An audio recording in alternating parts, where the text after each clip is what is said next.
The city's alive. Clock strikes 12. We're ready to dive down the street where the neon hums. Our little escape. The workday succumbs. Tables wait. The bar's got that swing. Glasses clink. Hear the ice cubes sing. Liquid lunch. Pour it smooth. Let it flow. Friends round the table where the good times grow. Raise a glass. Let the worry slip away. Liquid lunch. We're living for today.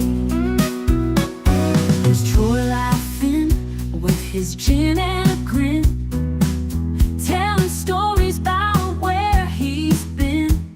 Boomer's got whiskey, he's loosening his tie, chasing dreams under a midday sky.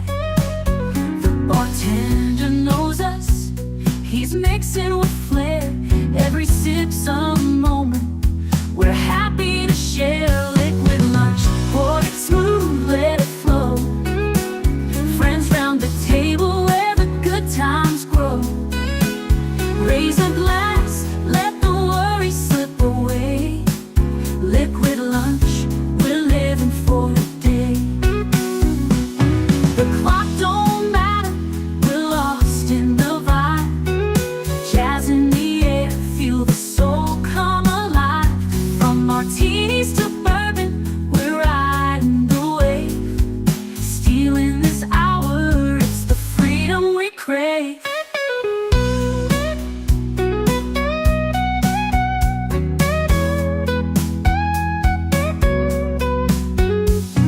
Sun's still shining, but we're in our zone. This bar's our shelter, our temporary home. One more round before the world calls us back. Savor the moment, keep the blues in the rack. We'll laugh and we'll toast till the afternoon fades. Memories made in these liquid escapades. Liquid lunch, pour it smooth, let it flow. Friends round the table where the good times grow. Raise a glass, let the worry slip away. Liquid lunch, we're living for today. So here's to the daylight, the drinks and the fun. Our liquid lunch, till the next one comes. With a wink and a smile, we'll be back real soon.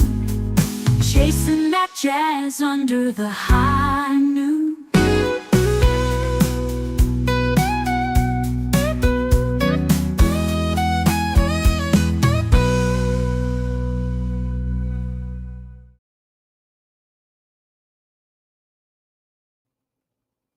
Salute. Welcome, welcome. Good to see you. Glad you could be here. Give me a second to front load on lunch. There we go. Well, looks like we got a light crowd tonight. Looks like it's just you and me, Netter, but it's always good to see you, especially when you're calling me the love of your life. I love you too, my dear. Anyway, I am hoping that a few more people trickle in and perhaps, there we go. Charlotte Nightstar the Werewolf. Going to be hanging out with you next week, I do believe, doing an interview over on Netter's channel. I think that'll be a lot of fun. Everyone make sure you subscribe to Charlotte Nightstar the Werewolf. She's got some great music over there. And in a couple of weeks, we'll be talking about her other channel where she's got a lot of other creative projects going on that we're going to share about. Together we grow. Let some people trickle in here a little bit. Hope everyone is having a great Tuesday. Don't know if specifically you will be eating tacos today. I don't think that's, although tomorrow, I guess, Wednesday is Prince Spaghetti Day. So I don't know if you even remember those campaigns, but there you go. So you probably saw the title. We are going to be talking about role-playing games. I wanted to share a little bit with you about some of my history with role-playing games. I've talked about them enough times on Fridays and on Sundays. We have definitely been talking about Wizards of the Coast recently. How they're another company that just seems to absolutely hate their customers and just seems to want to go out of business. But we're going to talk about we're going to talk about Dungeons and Dragons for sure. But we're going back to before there was a Wizards of the Coast as we talk about it. Got my first voice work project done last night, hoping to start a voice work career. That is incredible. I have so much respect for people that do voice work, voiceovers, you know, all that sort of stuff, narration, voice acting. I just feel like it's an underrepresented group of actors, and presenters.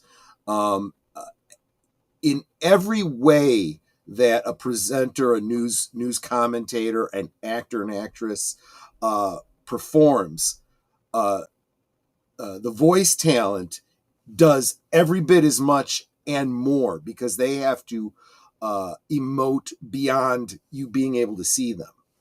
And I think as we have more, it's almost like we're going full circle. Things started out with voice actors on the radio, and then we went into television, so we had physical presentation, and now it's like we're going back to that style where we have streaming and vlogging and blogging and people listening to podcasts. And all of this is so similar to the days of radio. So very, very excited about that. I'll do everything I can to promote what you do and look forward to what you do going forward. Want to say hi to Mark Melnikoff. He says, Hapla!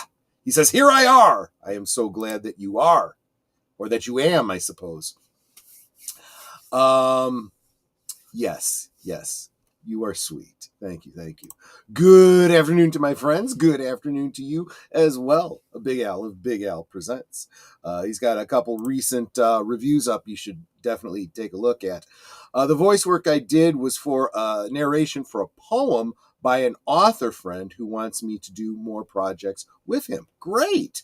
He wants me to do his poems and short stories for his Patreon and soon maybe Amazon. That's where it starts. That is so wonderful. I am so glad to hear that. So I'm guessing that the concept of a role-playing game is not something that would be new to my audience. I would imagine that many of you have partaken in, if not tabletop role-playing games, then probably MMOs online and other forms of role-playing in video games and so forth. Big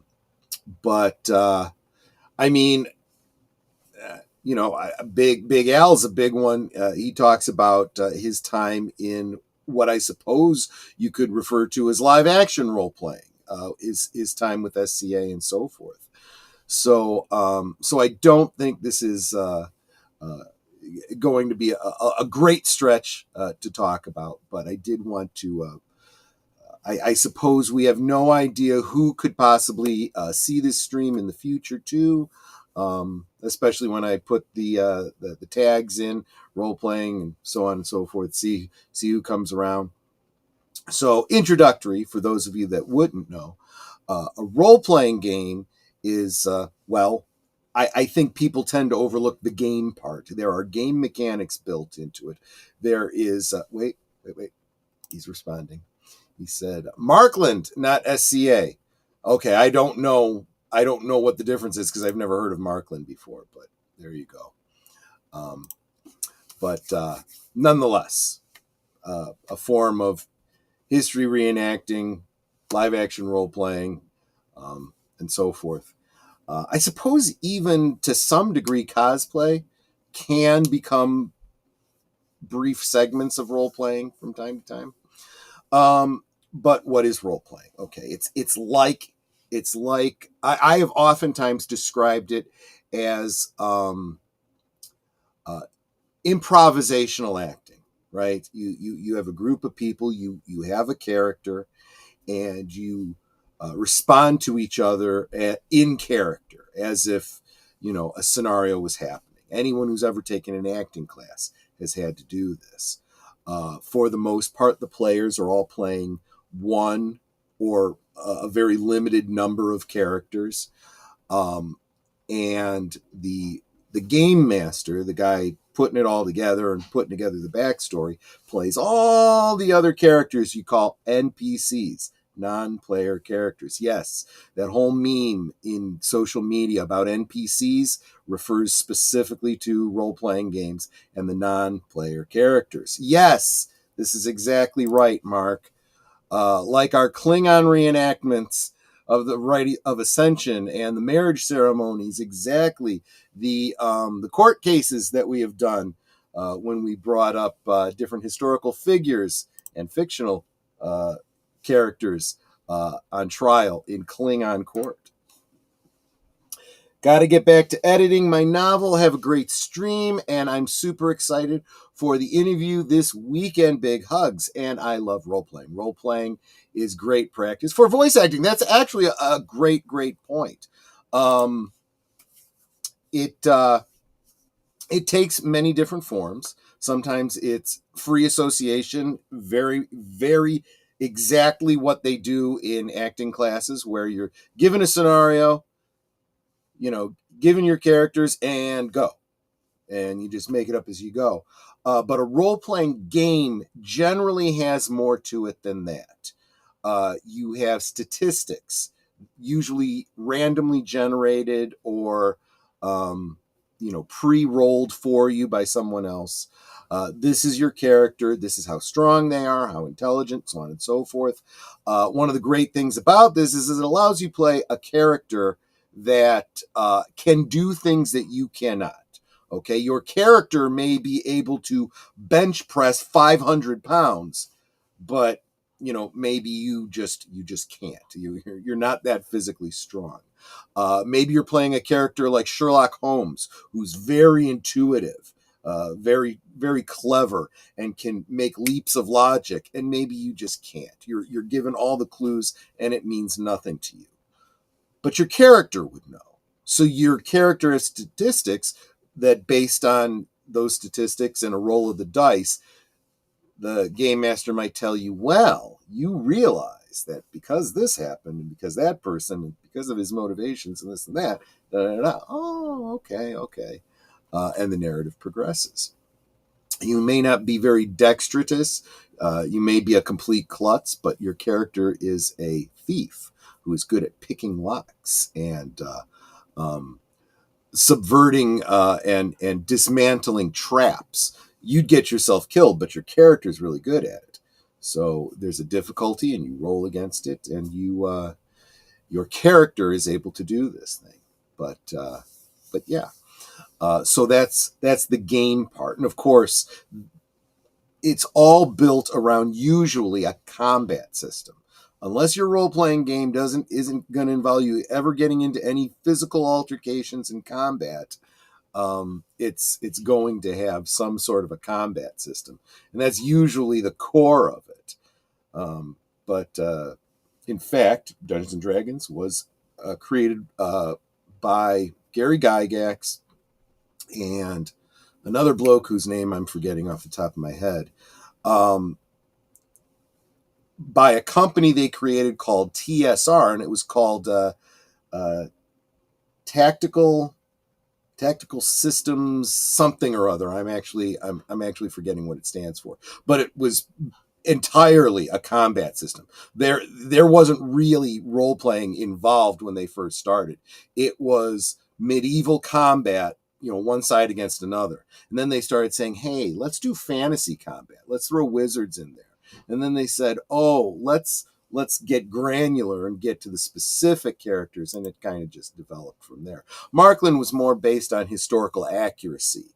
living history education. Yeah, so like I was saying, history reenacting and so forth. If you've ever gone to a Renaissance fair, for example, those actors, the people in character, are all essentially role playing.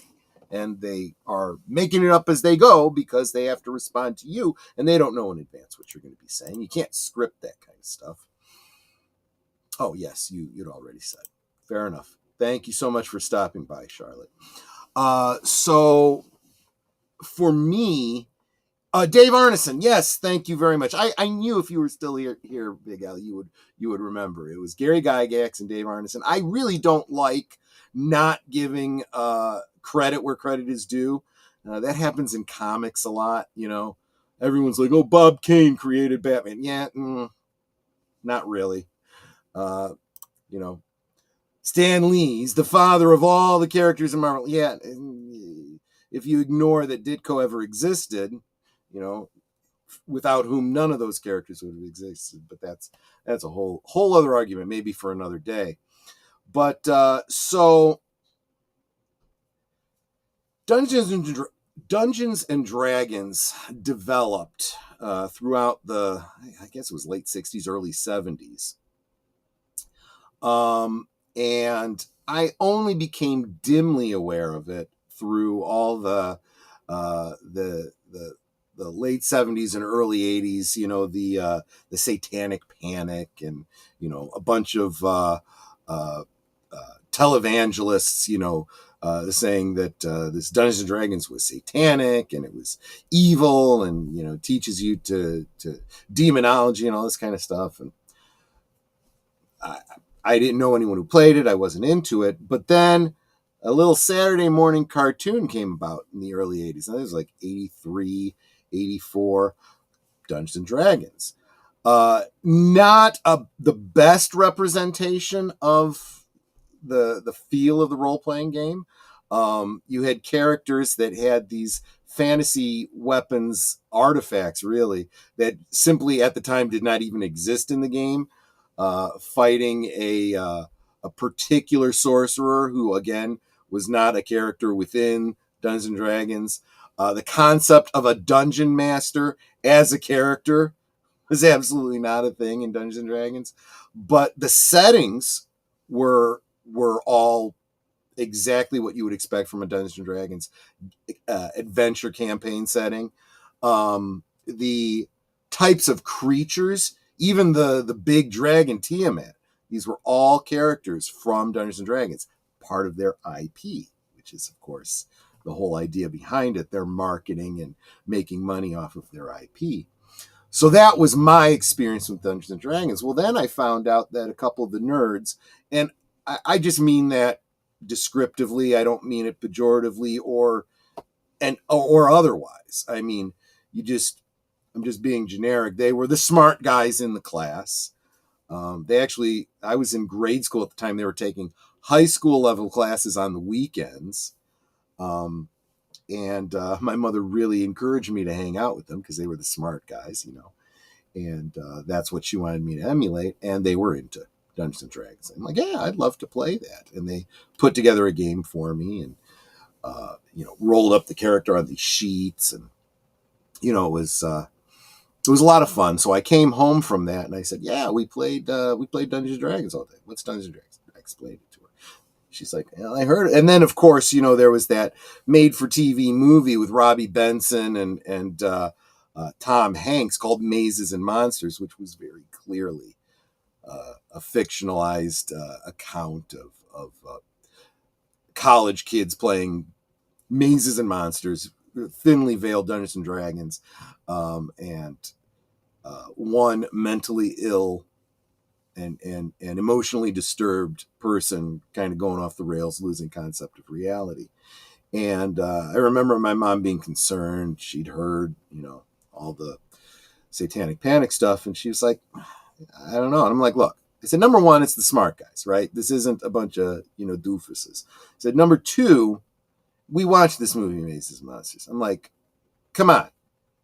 Did the game make him do that? Or, you know, I was 13, 14 years old, but I still had the the cognitive understanding. This was a mentally ill character, right? Who had issues with his family. His brother had died. You know, he had real emotional problems. And when you have a psychotic break, you're going to fixate on anything that gives you stability, whether it's a role-playing game, it's the lyrics of a rock and roll song, you know, or, you know, some cult that comes along and sweeps you up. I said the point is it's just a game, right? So my mom was always just hot and cold, right? Either she was completely against something or she was completely for it. So what she did for Christmas was she went out and bought me everything she could find for Dungeons and Dragons. God bless her. My mom was just wonderful in that regard, but she didn't stop to do her research. So what she did was she went into a hobby shop and they saw her coming and they sold her everything. Instead of actually saying, well, you know what, there's different kinds of, at the time there was the Advanced Dungeons and Dragons and there was what was called the BECME Dungeons and Dragons, which is a simplified version of Advanced Dungeons and Dragons. It's called BECME because it came in different box sets. As your characters went from first to third level, that was basic. From like fourth to I don't remember what was expert. Then it was the companion set, masters set, and immortals set. BECMI, BECME. That's where that comes from. So she got me all of these box sets plus the Advanced Dungeons and Dragons player's book. I don't even remember what all. She got me character sheets. Dice came with the box sets, so that wasn't an issue. So I said, okay, well, let's dig in and start. Because, you know, I played the game, but I didn't have the rules. I hadn't read the rules yet. So I said, let's get into it. Well, it turns out that those BECME box sets were the best way to introduce somebody to a game. It explained right from the beginning what a role-playing game is, how it goes, and so on and so forth. And in fact, what I was hoping to do today, if you guys don't mind, I love the baby blue dice. I did too. I still have mine. The problem with it was they were a very soft plastic. They looked great when they were brand new, but as you'd roll them, the corners would start to chip over time. The newer dice are far, far better. Now they're made out of resin and other polymers. But yeah, that's the way it was. So unless you find a sealed, unopened, old BECME box, chances are those dice are going to be pretty dinged up. But what I thought we would do is I was going to take you through my very first Dungeons and Dragons adventure, so you kind of see kind of how that went. So let me bring this up real quick. Give me just a second here. Close that. There we go. So share screen. Why aren't you showing up there? There you go. So this was the cover of the basic box set. Actually, that's the artwork from it. You know, you can tell it says read this book first. That was the introductory book inside the box, but the box was the exact same cover, and it was the player's manual. And there were I don't even remember what all books were in there. There was also a module so that you could play with your friends and so on and so forth.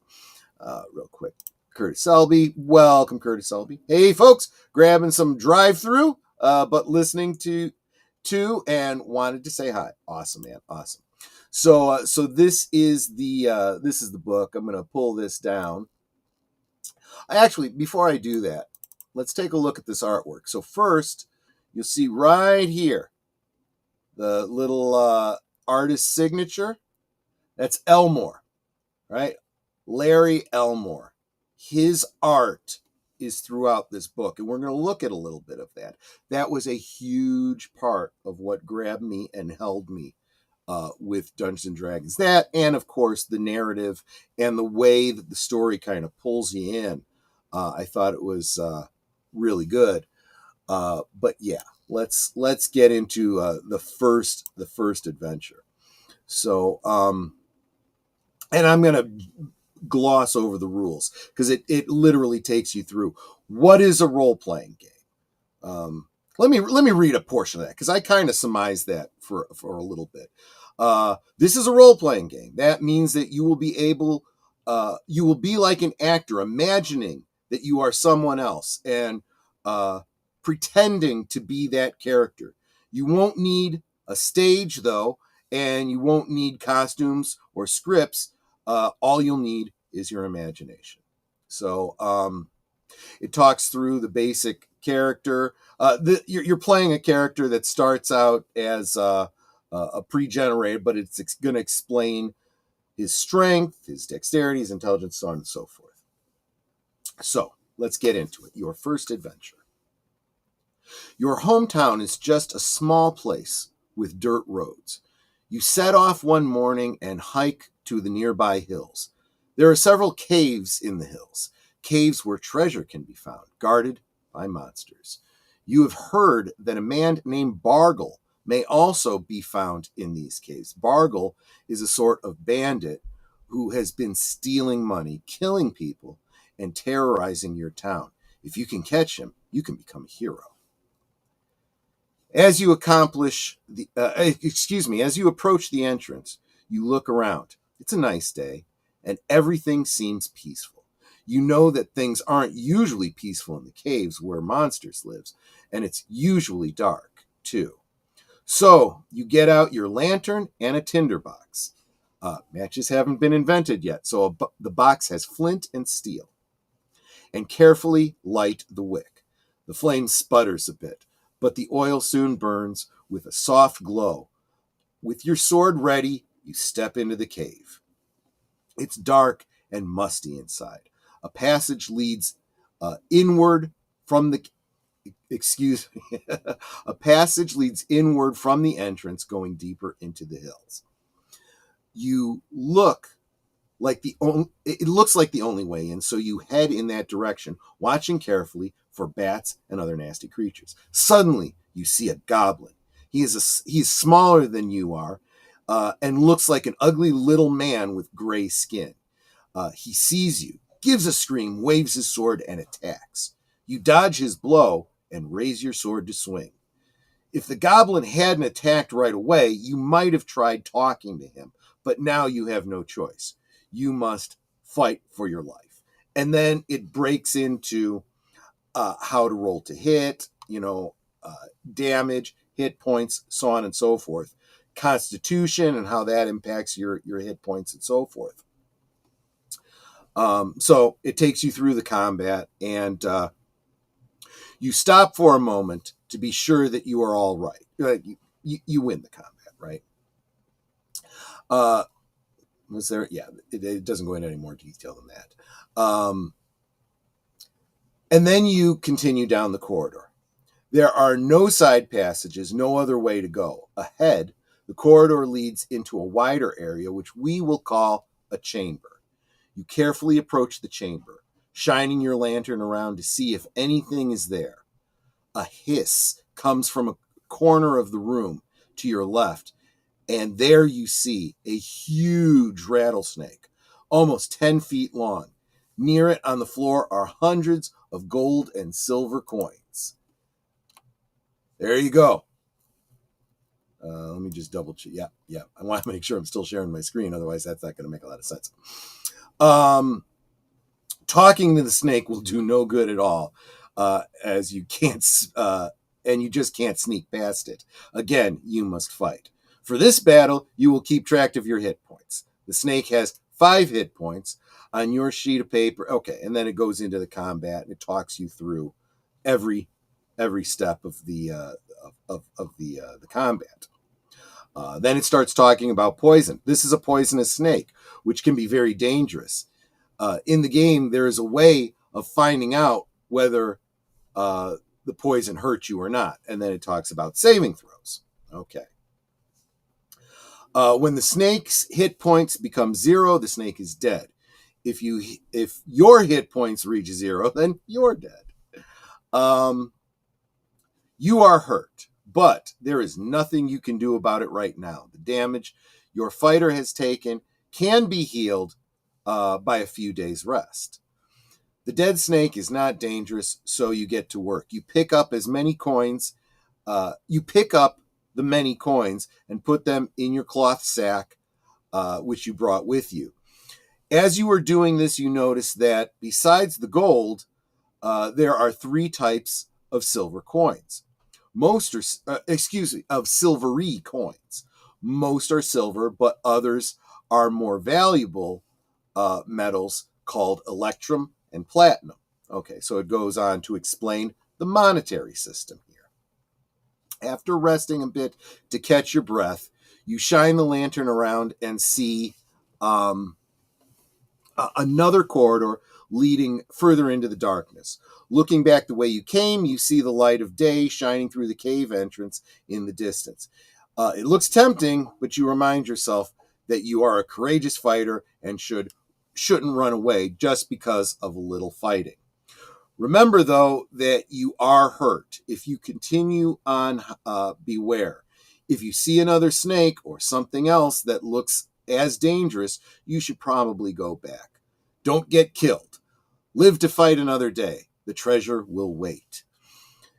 You carefully start down the corridor into the unknown, your lantern held high and sword ready. The corridor leads to another small cave. As you approach, you hear a voice and see a light.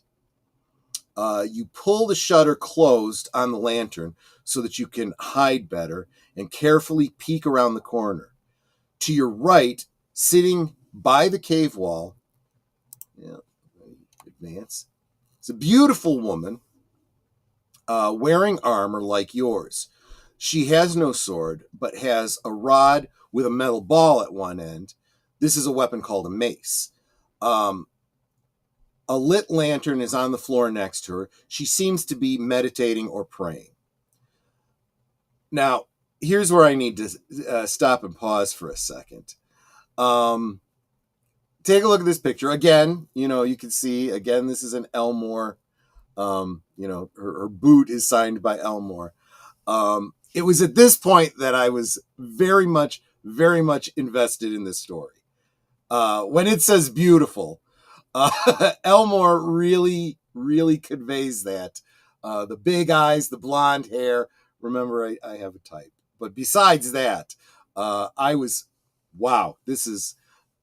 in. 14-year-old Troy was fired up about this. You decide she might not wish to be disturbed, but as you try to quietly tiptoe past, she looks up and says, "Greetings, friend. Looking for the goblin?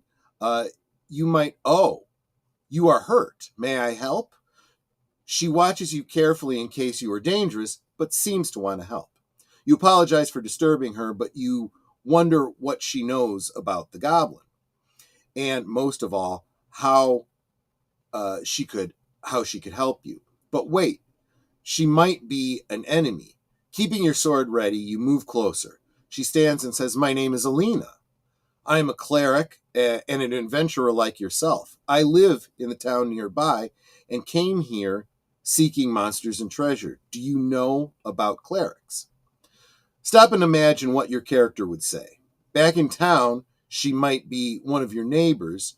You are not sure, but you don't know about clerics. After listening, you say to her, "Well, the goblin went that way." Oh, she says, "The goblin went that way," and points towards the corridor leading out of the room. "He came through here so fast, I almost didn't see him. You hit him? Good for you. Goblins are nasty. Since you don't know about clerics, let me explain. Clerics are trained in fighting like you, but we also cast spells. I meditate, and the knowledge of spells enters my mind. One of the spells I can cast for you is a curing spell, and you look like you need it. Spell casting, you've heard of it, but know nothing about it.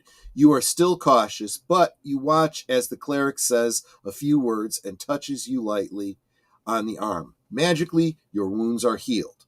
On your sheet, cross off the hit points and write down 8. Full. You're the full amount that you started with.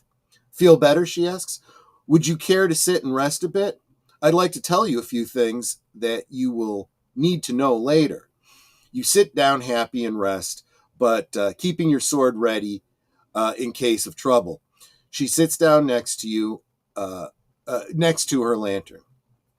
If you didn't know about clerics, you probably don't know about magic users. Okay, so now we get an exposition dump to explain to you the different kinds of character classes, a little bit more information that your character would learn. Your character has different saving throws for each of the special attacks. Okay, so there you go. Then it talks about charisma, wisdom, sharing adventures. As your fighter talks with the cleric, you get to know each other a little bit better. She offers to come along and help in the adventure. Although this means that the treasure should be split between you, it also means that together you can defeat more dangerous monsters and find more adventure. And 2 adventurers have a better chance of success than either one does alone. You decide that it would be a good idea, and together you set off.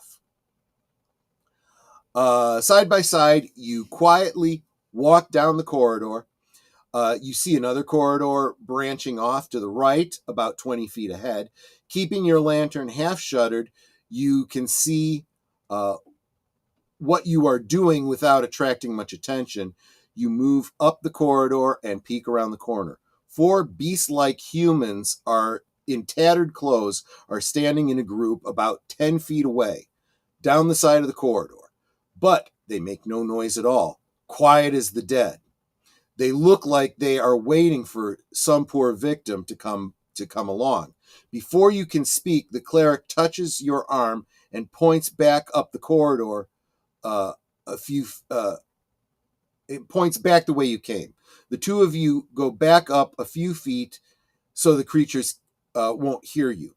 They're ghouls, she whispered. If one hits you, it could paralyze you. Ghouls are undead monsters, very nasty things, neither dead nor alive, but some are something horribly in between. We clerics have some power over these creatures of darkness. Follow me and wish for luck. So I think we need to it. So here's Elmore's drawing of the ghouls you will encounter. What I love is the way he does this one creature very in the foreground, so you can literally see the details on his face. I think that is so brilliant. You move forward again, but with the cleric leading the way. Okay, I'm gonna kind of move through this because I want to get to the big combat. She does the cleric turning. She begone evil ones, and they run. Don't bother to chase them, she mutters. As I said, they can be quite dangerous, and we should continue on our way. I was lucky to turn them, and it might not work again. As you continue down the corridor together, she explains, we call this turning the undead. Only clerics can do this, and sometimes it doesn't work. Okay. Again, a lot of this is exposition to explain the basics of Dungeons & Dragons, the campaign world, and how it all works. So you see a door ahead to the right. This is unusual in caves, and you approach it slowly and quietly. The corridor continues past it into the darkness. Together you examine the door. It is made of wood, with a heavy iron bands across it. The hinges seem to be on the other side. A large keyhole is below the curved metal handle. I don't see anything dangerous, says the cleric, but then I don't know much about the traps you sometimes find on doors. It's worth a try. She tries to open it, but it seems to be locked. Could you try to force it open, she asks. You back up and a bit, and with your shoulder slam into the door. But try as you might, you can't break it open. What a pity, murmurs Alina. There's probably some nice treasure in there, but we can't get to it. We need a thief. And then she explains what a thief is. The corridor curves to the left, and you see a light ahead. You stop and listen and hear voices. One sounds like a man, but the other sounds like a goblin. Get up, you wimpy weakling, growls the man. Who else did you see besides the fighter and a cleric? Please, master, don't hurt, whimpers the goblin. Nobody else, nobody. I hurt the fighter real bad. I come to tell you right away. The goblin's lies don't seem to fool the human. Get up, I say, or I'll turn you into a toad. You probably ran away without even trying. Nobody else. You're sure? Nobody else, master, I swear. They could still mean trouble. Perhaps you can trick them and kill them without a fight. Alina taps your arm once again, and you back up to discuss the situation. I recognize this man. This man's voice, she says. It's Bargle, one of those bad magic users. He has probably cast a spell on the goblin to force him to serve him. If we go back, we should be safe. Oh, I almost forgot. The ghouls are back there. If Bargle only has one goblin, we should risk this battle rather than all of those undead. Besides, he's not ready for us yet. Listening carefully, you hear the magic user and the goblin planning how to trick you and Alina. The two of you also make plans.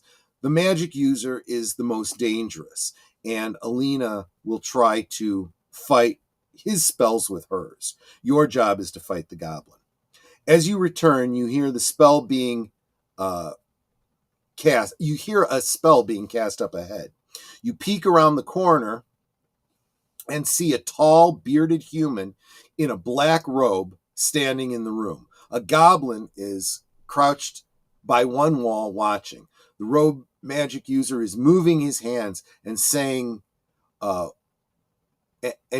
works you don't understand, and suddenly he disappears. The goblin cackles with glee and says, master, it worked. Nobody can see you now. And what a surprise those nasty people will have. And I'm next. Make me invisible too, master. The cleric whispers, now, before they can do any more. And you charge into the room together. The goblin jumps up and meets your charge with a swing and its sword. It misses. The goblin has 2 hit points, and you still need to roll 12 or better to hit. Okay, so talks through the combat. As you battle the goblin, Alina looks wildly around for the invisible magic user, waving her mace to and fro in the air. It seems to hit something, and you hear a deep grunt. She keeps waving her mace, but without further success. So she stops and casts a spell. You don't see what her spell does, so you concentrate on fighting. Alina can't fight Bargle and is starting to look worried. Suddenly, the sound of a spell comes from the far corner of the room. The cleric turns and runs in that direction, waving her mace and shouting. The black robe magic user appears in the same corner as the spell noise with a glowing arrow floating in the air beside him. He points at Alina, and the arrow shoots out. It hits her. She wails and falls with a sigh, collapsing in the middle of the room. The glowing arrow disappears. I should advance this so that you see the combat scenario that I'm talking about. If your fighter hasn't slain the goblin yet, roll again. But while you are swinging, the goblin hits you again, causing 2 more points of damage. Remember to keep track of your points for both the goblin and your fighter. So you go on through. When the goblin falls, the magic user starts looking worried. watching you carefully. He starts saying magic words and waving his hand. He's casting a spell at you. You run at him, hoping for a chance to swing before he can complete his spell, but it's too late. The magical force touches you. So now you're put in a situation to roll a saving throw versus the spell he's casting on you. And it comes down to whether or not you succeed or fail. So if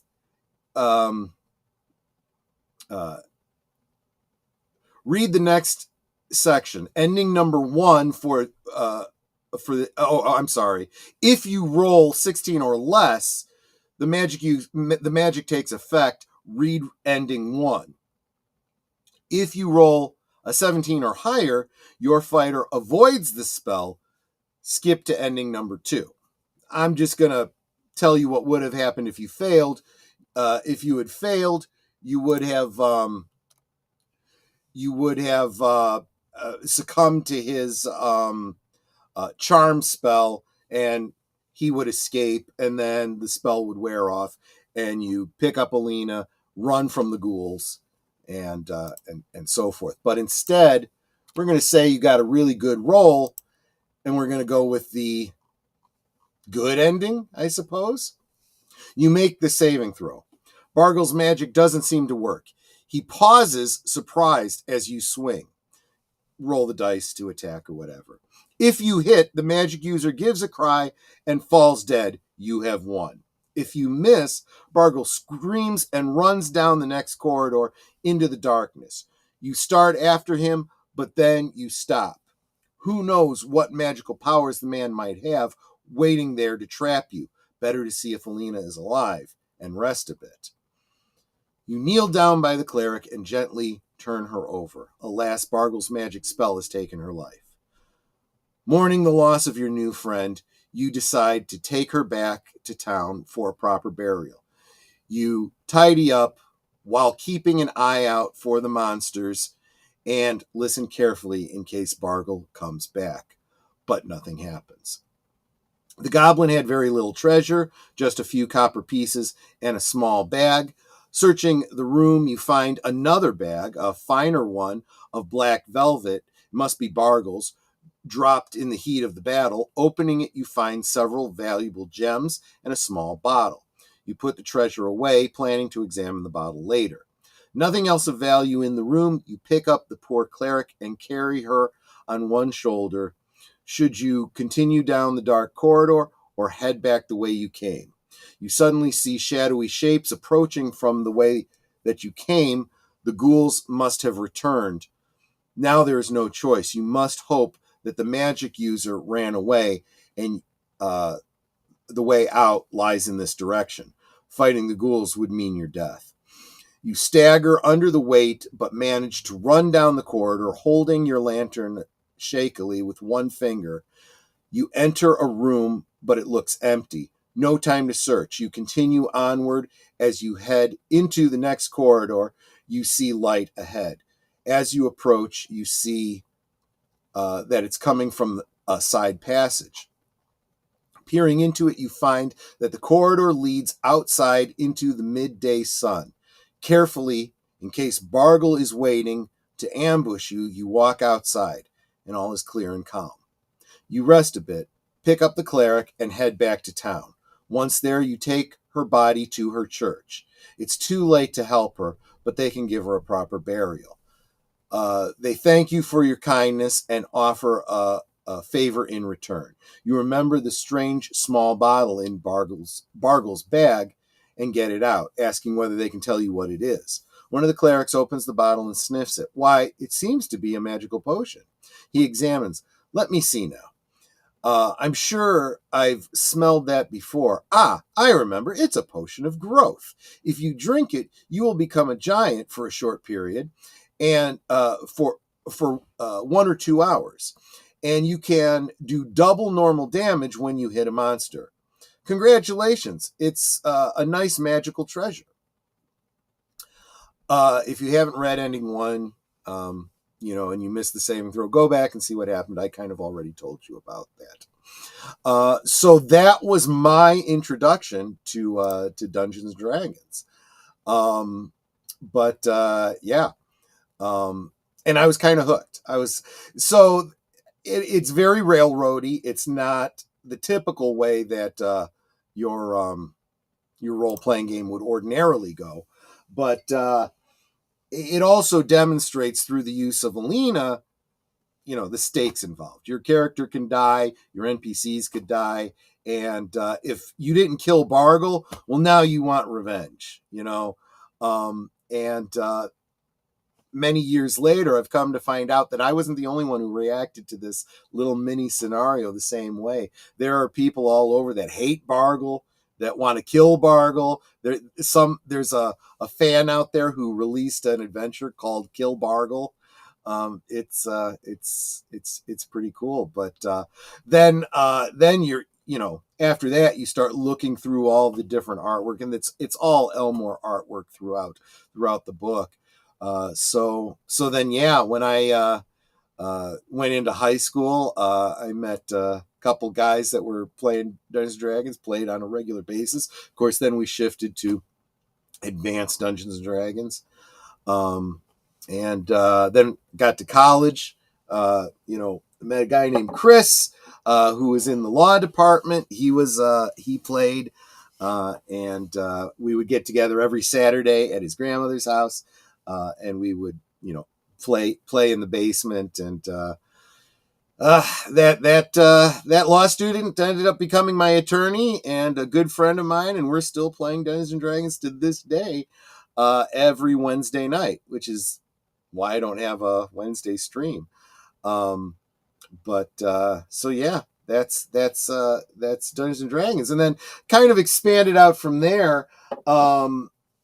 Started getting into superheroes, so I got the Marvel Heroes role-playing game, which used the same basic rules. It was also by TSR, and it used the same basic rules, so there wasn't a big learning curve there, which was great.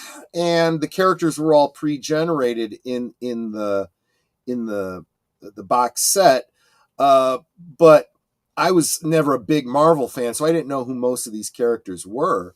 But then I started buying the Mayfair Games DC superheroes role-playing game.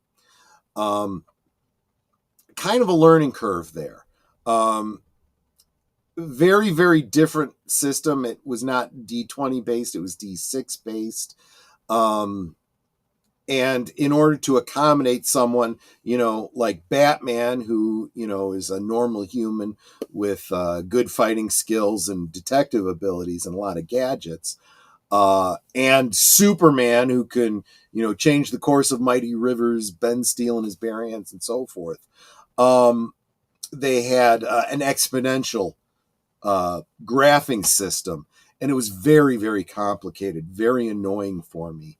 But right around 1989, of course, to capitalize on the whole Batman, Michael Keaton, Tim Burton verse, they released a kind of trimmed down version of the Mayfair DC superheroes game, and they just called it Batman the role-playing game, and it focuses just on role-playing with Batman and Batman characters and so forth. So it was a little bit of an easier entry for a lot of people, which was very clever marketing on Mayfair's part. And I still have that. I still have that book now. Of course, all the artwork inside was the Silver Age comic book art of the day. So what I would often do when I'd make up a character sheet or whatever, I would use artwork from the Batman '89 movie magazine, because it did great, close-up photographs of like the Batarang and the utility belt, the grappling gun, and so forth. But yeah, and why? So why am I telling you guys all about role-playing games? Because one of the things that I've talked about many, many times on the channel is how dissatisfied I am, and I know a lot of you are, with the films, the TV shows, the comics. They're just being the canon of those stories is being ruined by cultural Marxists who just want to unmake everything and redesign it for modern audiences that aren't interested. So these companies are slowly going bankrupt, but meanwhile, we are starving to continue to enjoy the adventures of our favorite, heroes. And role-playing games are a great way to do that. If you want to go out there and pick up a DC Comics role-playing game, if you want to go out there and pick up the Marvel role-playing game, you can play your favorite characters. You can relive the adventures. In fact, I remember they had a Secret Wars module, or maybe it was a campaign. I don't even remember. In the Marvel role playing game. So if you wanted to, let's face it, the original Secret Wars was not a huge story.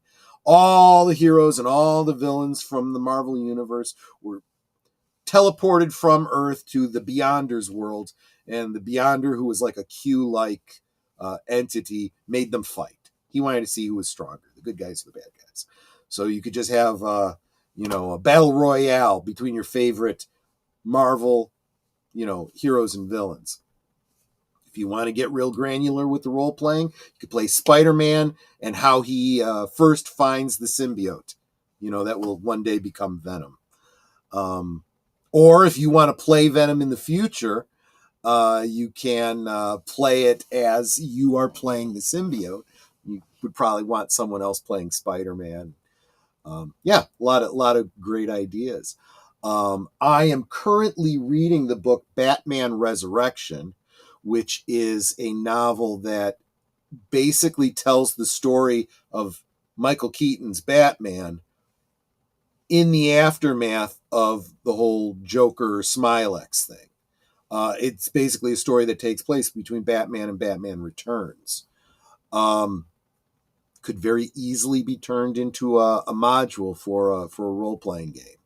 A great way to, to play Batman in that Burton universe. I've also got, when I finish that, I've got the Batman 89 comic that continues as a sequel to Batman Returns. So yeah, there you go. And so when I say the fans are doing the best work, I'm usually talking about custom toys and so on and so forth. But it's also true with the fan films that are out there. There's Star Wars and Star Trek fan films that I've seen that are really brilliant. There's even some pretty good fan superhero fan films, Superman and so forth. Maybe I'll talk about those later this week. I think maybe I will. But there are options for us, my friends. I'm sorry, I was very involved in my narrative, so I failed to say hi to Gorilla's Censored Thoughts when he popped his head in. Kapla, way this week is I need some liquid lunches. Yeah, there you go. That's exactly why. And I've been so busy talking, I gotta get caught up. But that's all I had today. I just wanted to share that with you. I hope it encourages you to seek, if you are interested, seek out a role-playing game of your choice and some friends. Nowadays, you can find them online. They do virtual tabletops. That you don't have to subscribe to some pay version. There are virtual tabletops that you can use for free. I use one on Wednesdays, but there you go. I hope you enjoyed my little ramble about role-playing games. I would love to hear your experiences with your role-playing games. Leave them in the comments below. If you are watching in the future, I would love to hear your stories. Tell me a good one, and maybe I'll share it on a future stream. But anyway, guys, that's all I had for Liquid Lunch today. We've hit the 1 hour mark, so I better let you guys get back to work. You guys take care, And I'll see you on the next one. Goodbye. Hope to see you again real soon.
So here's to the daylight, the drinks and the fun, our liquid lunch, till the next one comes. With a wink and a smile, we'll be back real soon, chasing that jazz under the high